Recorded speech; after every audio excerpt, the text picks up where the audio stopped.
This video on the later Roman, Eastern Roman, or Byzantine Empire as it is commonly called, is brought to you by the Great Courses Plus. In 753 BC, according to Roman tradition and legend, Romulus slew his brother Remus and founded the city of Roma, which he named after himself. Had things gone differently, this video might be about the history of the Roman Empire. 7 kings ruled Rome until 509 BC, when the monarchy was overthrown and the Roman Republic was established. The Republic defeated the North African Carthaginian Empire in 3 wars, by the end of which Rome had become an empire that continued to fight many more wars and expand. During the 1st century BC, powerful generals increasingly dominated the Republic. After a civil war, Julius Caesar was appointed dictator for life, which wasn't long. His adopted son Octavian succeeded him, won another civil war, and became the first Roman emperor, Augustus. During the reign of the Emperor Trajan, the Roman Empire reached its maximum territorial extent. Throughout the 3rd century, a cavalcade of civil wars, corruption, and a host of other maladies brought the empire to the brink of collapse. The Emperor Diocletian divided the empire, hoping this would make it easier to govern and discourage infighting. It did not. Constantine reunited the empire and legalized Christianity, which he heavily promoted. To further consolidate his power, Constantine moved the capital from the old corrupt city of Rome to the Greek settlement of Byzantium, which he rebuilt on a grand scale. And just as the legendary Romulus had done, Constantine named the city after his favorite person.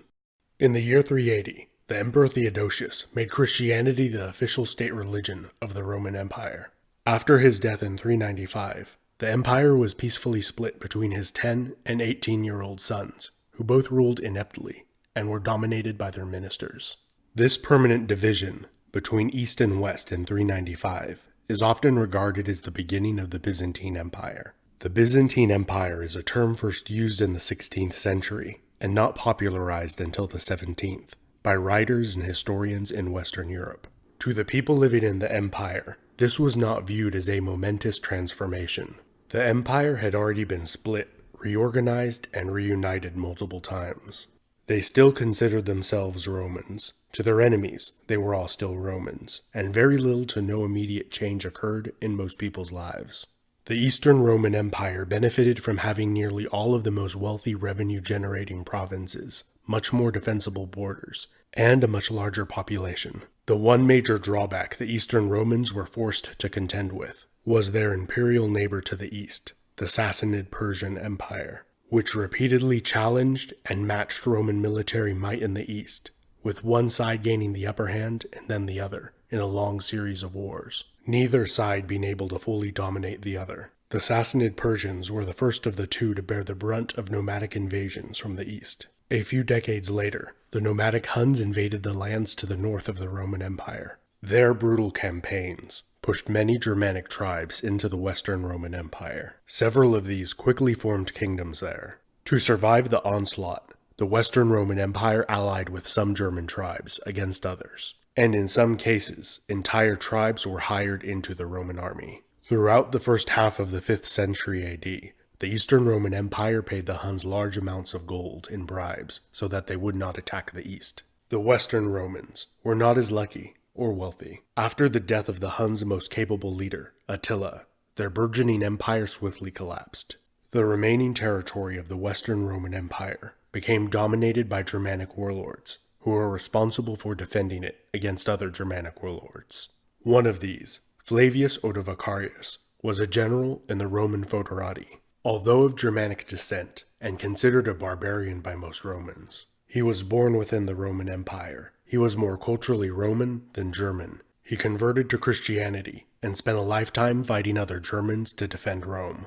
In 476, the German troops in the Roman army were refused the right to own and settle land in Italy. In response, the last Western Roman emperor, Romulus Augustulus, was deposed by Flavius Odovacarus, who took the title King of Italy instead of emperor. He spared the life of the young Emperor Romulus and gave him a yearly pension and a villa in the countryside where he could live with his family. The Roman Senate, church, and other institutions were maintained, while the traditional emblems of imperial power were sent to Constantinople, along with a message stating that the Kingdom of Italy recognized the authority of the Eastern Roman Empire.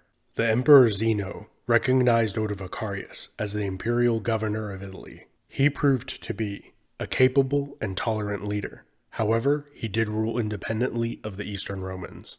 The Emperor Zeno increasingly viewed the stable Kingdom of Italy as a potential rival rather than a vassal or ally. He was plagued by multiple internal rebellions, the looming threat of Sassanid Persian invasion, and the Ostrogoths, who ravaged the north of his empire. He was able to crush the internal rebellions, maintain peace with the Persians, and to solve his other problems.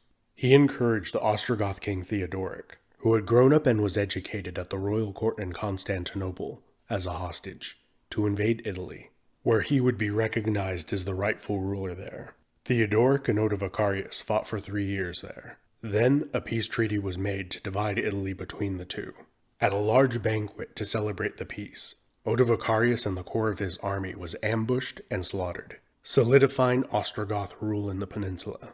The long and relatively stable reign of the Emperor Anastasius was marked by another largely inconclusive war with the Persians and internal religious strife. When he died childless at the age of 87, he left the empire with a massive surplus of over 320,000 pounds of gold. The elderly commander of the palace guard, Justin, was elected to succeed Anastasius. Election, meaning he bribed enough powerful people to support his claim to the throne. Justin's rise to power was a true rags to riches story. Believed to have been a shepherd or swineherd early in life, he first arrived in Constantinople as a refugee, fleeing barbarian invasion. With no connections, speaking little Greek, impoverished, and illiterate, he joined the army, where Latin was still the official language. There he demonstrated ability and bravery during wars against the Persians and internal revolts, which allowed him to rise through the ranks quickly. He also married a captured barbarian slave, who he later made Empress of the Romans. Like the previous emperor, Justin was also childless. However, long before becoming emperor, he adopted his nephew Justinian, who he raised from a young age and gave the best quality education. The two were very close, and many claimed that Justinian was the real power behind the throne, even from the beginning of Justin's reign. Justinian was co-emperor for the last year of his uncle's life, before officially becoming the sole emperor. Early in Justinian's reign, a massive riot in Constantinople threatened to remove him from power. When he was preparing to flee the city, his wife Theodora convinced him to stay and make a potential final stand. He was able to gather enough loyal troops to slaughter 30,000 of the rioting civilians who had gathered in the Hippodrome. His authority would never again be seriously challenged at home. Shortly before the riots, peace had been made with the Sassanid Persians who had launched a failed invasion of the East. Like the first emperor Augustus, Justinian was a master delegator and judge of character. He surrounded himself with a large group of talented, loyal, self-made men of humble origin, most notably the general Belisarius, who was instrumental in reconquering much of the Western Roman Empire. Justinian's wife Theodora was also of humble origin and quite exceptional. When Justinian fell ill from a plague that killed a quarter of the empire's population, Theodora ruled in his stead. Dissenters were executed, and she prevented the empire from slipping into chaos. Justinian's 38-year-long reign saw many very high and very low points. Great buildings were constructed, lands conquered, and a body of law was codified that is the basis for modern civil law, practiced in most countries today. On the downside, the many campaigns to conquer and hold on to the West nearly bankrupted the empire. In renewed hostilities with the Sassanid Persians, the wealthy city of Antioch was utterly destroyed, and its population deported. The long, hard-fought, and brutal reconquest of Italy left the peninsula devastated and depopulated. Aqueducts in ancient cities lay in ruin, and the territory only produced a fraction of the revenue that it cost to hold on to it. This later allowed the Germanic Lombards who had come from southern Scandinavia to migrate into northern Italy. The demoralized Romans lacked the manpower, money, or perhaps the will to drive out the Lombards, and large swaths of what was once the heartland of the Roman Empire was lost. The reigns of Justinian's immediate successors were marked by wars with the Sassanid Persians. Rome was typically on the losing side in these wars, and paid the Persians vast sums of gold not to attack them when at peace. This situation took a drastic turn when the Persian king of kings, Khosrow II, fled into Roman territory. After being deposed, the Emperor Maurice lent him a Roman army to help restore the Persian to his throne. After nearly 400 years of hostile relations between the two empires, an eternal peace was signed. Maurice then sent the bulk of the army to deal with Slavic tribes who had been raiding the Balkan provinces, where they were victorious. He then made the mistake of cutting military wages across the board, and repeatedly ordered the army across the Danube River to campaign against Slavs, Gepids, and Avars, where they were again successful. When told they had to spend the winter beyond the Danube River, chasing down the same tribes they had been beating for years, the enraged and exhausted army rebelled. They chose a centurion, which is a lower-ranking officer, as their new emperor. Maurice was captured and murdered after seeing 6 of his sons killed in front of him. The enraged Shah of the Sassanid Persian Empire invaded after receiving word that his friend Maurice had been murdered. The eternal peace was broken. A few years into the war, the Roman Exarch of Africa, Heraclius, and his son of the same name, rebelled against the unpopular Roman emperor and deposed him. The younger Heraclius was crowned emperor of the Romans. The Sassanid Shah claimed to have one of the slain Emperor Maurice's sons, who was the rightful heir to the Roman Empire, who he was fighting to put on the throne. Later Roman sources state that this was an impostor. For more than 10 years, the Persians dealt the Romans crushing defeats and seized most of their eastern territory. Heraclius repeatedly failed to negotiate a peace with the Persians, even offering to become their vassal state. The Persians believed that victory was within their grasp, and so did the Romans. Heraclius even contemplated moving the capital to North Africa. Churches were stripped of their gold and silver objects, and minted into coins, inscribed with the phrase, "May God help the Romans." Heraclius raised an army, which he led directly into the heartland of the Sassanid Empire, while the Persians besieged Constantinople. The siege was a failure, while the campaign in Mesopotamia was a resounding success. After 26 years of war, peace was declared between the two empires, and the borders restored to the exact state they had been before the war began. The Emperor Heraclius had a short respite, and then in the last few years of his life he witnessed the rise of the Arab Rashidun Caliphate, which rapidly conquered the weakened Sassanid Empire and Roman territory outside of Anatolia. The 200-year period following this is often called the Byzantine Dark Age. Tax revenues and the population of the empire dwindled. The massive shipments of grain from North Africa that had kept the empire's population well fed were no more.